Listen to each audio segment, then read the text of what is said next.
What is going on, YouTube? Welcome back to another video. It's been a little while and I have to update you guys on what is going on with me and my training for the Beast of the East 100, which is now 5 weeks out. And I know by the title it seems like that I am injured and I'm out, but that is false. That is all cat. I'll pretend like I didn't say that, but that is not facts. Anyway, what really happened was I was suffering a little bit from MTSS, which stands for medial tibial stress syndrome, which is also known as, and more commonly known as, shin splints. So this was in the inner part of my lower shin.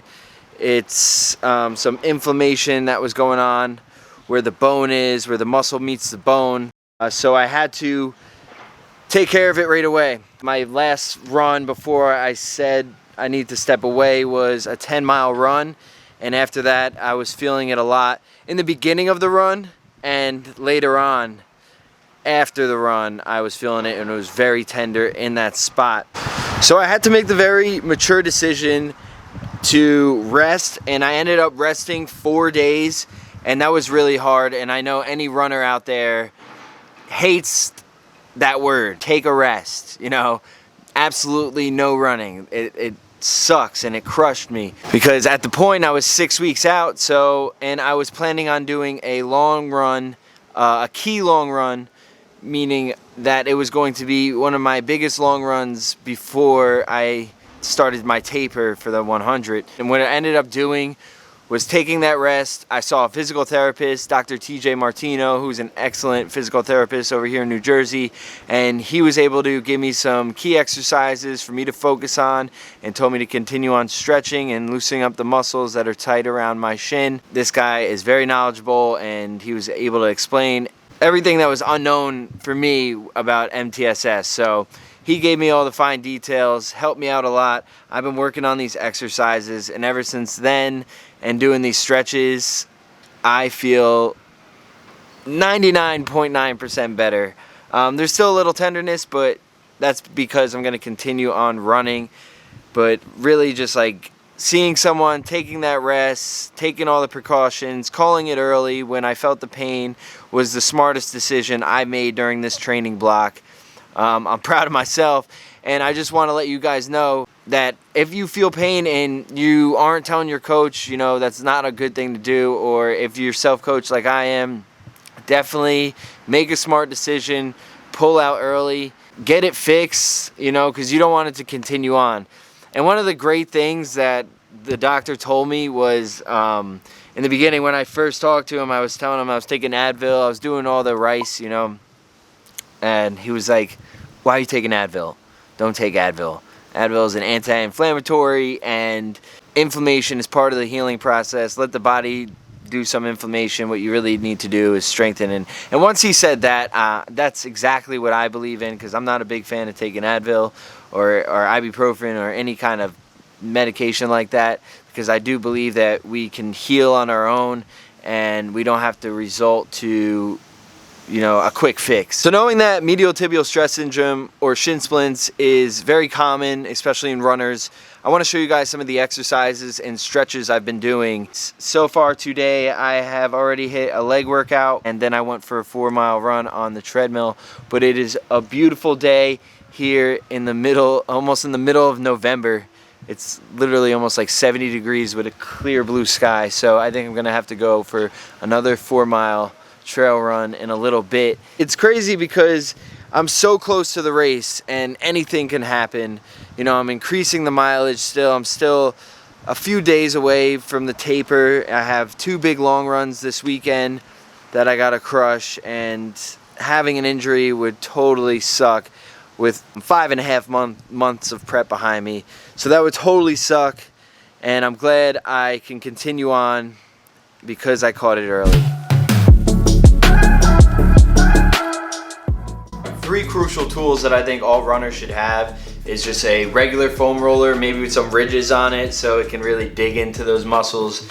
A lacrosse ball for sure, not only to give yourself self massages with your hand using the lacrosse ball, but also standing on it, massaging the bottom of your feet. That's super important. I think every runner should have a lacrosse ball. And the hand self-massage, so you could really get into those muscles. And most ultra runners have a lot of pain tolerance, so I know you guys can just really dig away with this thing and fight through that pain, because it's going to help you in the long run. So 3 crucial massage, self-massage tools that I think every runner should have are right here. I'm sure there's plenty of other ones. I've seen other ones in like REI or like Roadrunner, you know, local running stores, but these ones I think are key to have. Another good thing I like to do is throw the lacrosse ball in the freezer, and then with my bare feet roll out the bottom of my feet, or also take it and roll out by my shins, which I'm going to show you guys in a second. So I want to show you some ways you can use these tools, some exercises I've been doing, and some stretches. So basically with the lacrosse ball, I've just been taking it, bringing my injured leg on top of my others, and taking the lacrosse ball, usually fresh out of the freezer so it's nice and cold, and right along the shin bone where the muscle is, not directly on the bone, but you'll feel where the muscle is. I take that lacrosse ball, and keep in mind this muscle, it'll go down and then around here. So you just want to follow along that and really where you feel the pain.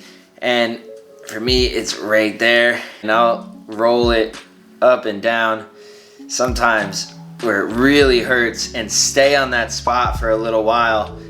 And after a little while, you kind of get numb to the really bad pain, and sometimes it'll shock you, but you kind of can just like release some pain, go up top, slowly make your way back down, and go over it again and get all around. And working on that for a few minutes, doing the other side just to make it even.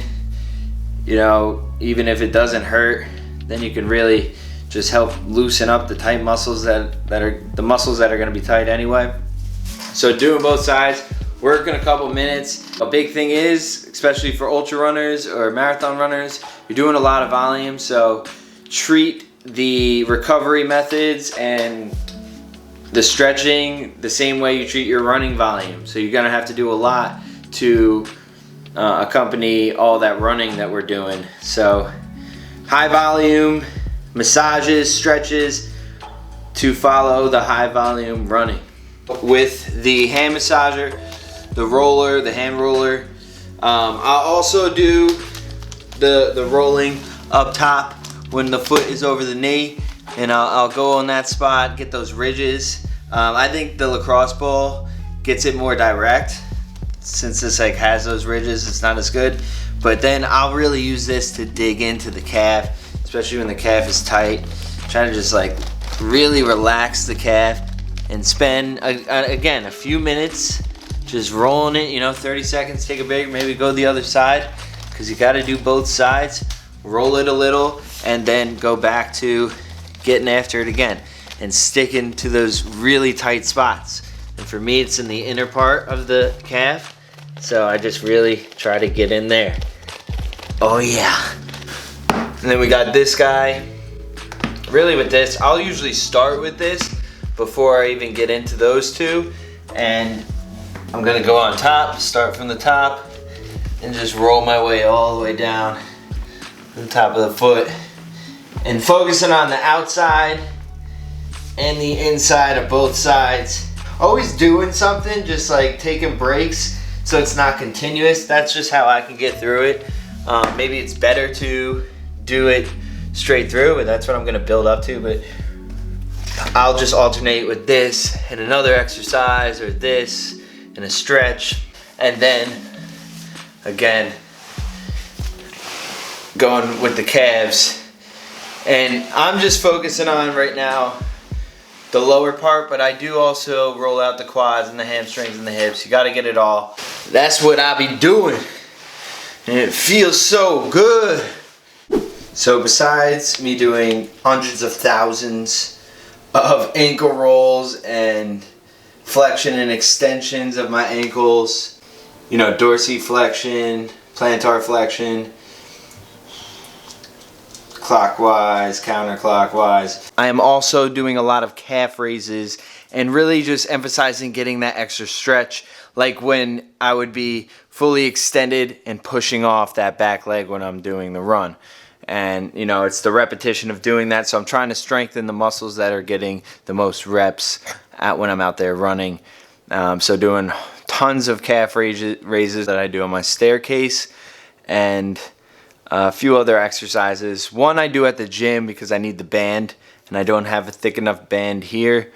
Another one I did this morning, which was the step ups. So really focusing on driving that tripod. So the 3 main points of my foot, top of the foot, the toe, the pinky toe, and the heel, pushing that down, creating that arch in my foot, because basically how I got this is because I was doing a lot of posterior pronating and using that muscle too much, so it's overuse and inflammation. So working on the muscles to not pronate or to prevent the pronation is my key focus. So when I was doing the step ups, that's what I was focusing on.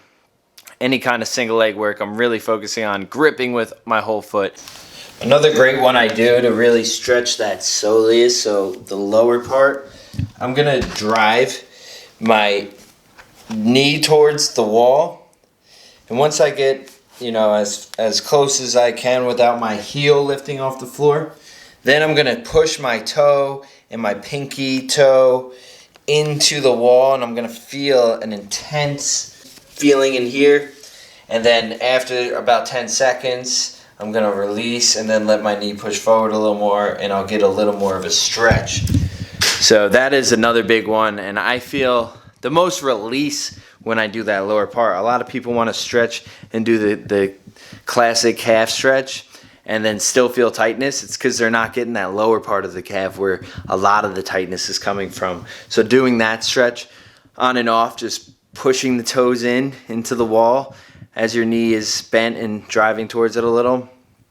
Pushing in hard, you'll feel it, 10 seconds, and then release, and you'll get an awesome stretch with that. See, it's a lot of work on top of the running to, you know, maintain and stay injury free, but it is so important. And I made the mistake of, you know, losing track of recovery, just focusing on getting the miles in, getting the volume in, getting the vert in, and really losing track of recovery. I sucked. I literally sucked at recovery.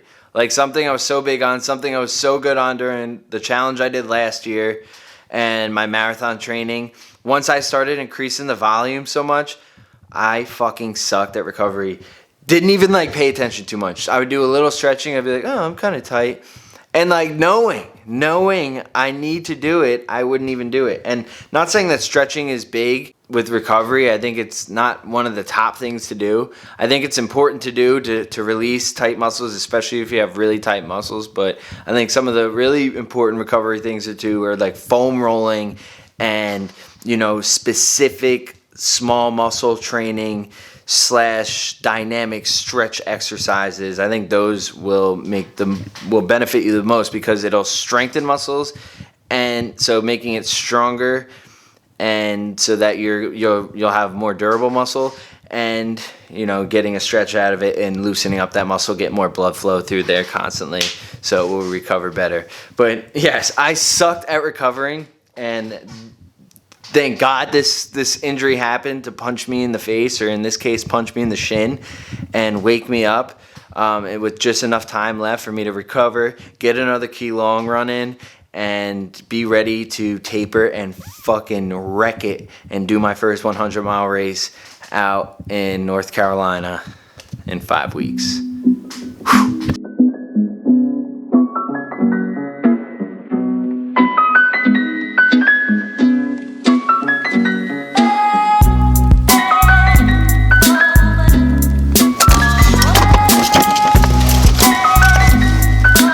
It is a beautiful, beautiful afternoon. Like I said, it's November. It's like 70 degrees. I love it. And I love the fall trees. Like the colors right now are amazing. That yellow, pink, red, orange. I love it. So there was a good sign on my way here. The car in front of me had a new North Carolina license plate, and I just thought, you know, what are the odds I'd be behind a North Carolina license plate on my way to train for a race that's down in North Carolina. It's just a good sign to show that I'm North Carolina bound. I'm gonna heal from this injury and life is gonna be good. And obviously there's gonna be more troubles on the way. I have a 100-mile race. I know that's not gonna be perfect, so just gotta be optimistic and keep moving forward. So at the trails, do a little more loosening up, and then I'm going to head in there.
So there you have it, 4 miles to total out at 8 miles on the day. Plus I trained legs today. So it was a successful day of training. It was very scary to know I had an injury at the end of last week, or to think I was going to develop an injury, maybe even like a stress fracture, and maybe not be able to get my key long run in at all before my race. And it's amazing that the turnaround from last week to this week, how I'm heading towards a 30-mile Saturday and a 20-mile Sunday, and to cap off this 6-month training block, it's just huge that I'm going to be able to do it, and I'm going to be feeling healthy and ready come race day. And when I step up to that start line, I'm getting very excited, and I'm not going to lie, I've had some anxiety recently, especially driving to work. You know, it's early in the morning, like 4:30, 5 a.m. in the morning. I don't listen to anything.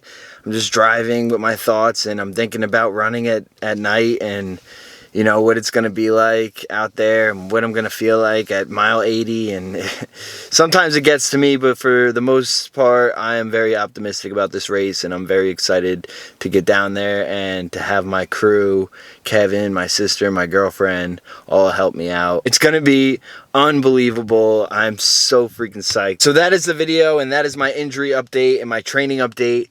I'm feeling good. I'm feeling ready for this race, which I'm 5 weeks out from. So I'm excited to bring you guys down there to North Carolina to show you guys how I'm going to crush this 100-mile race. But until then, I'll see you guys in the next video. Peace out.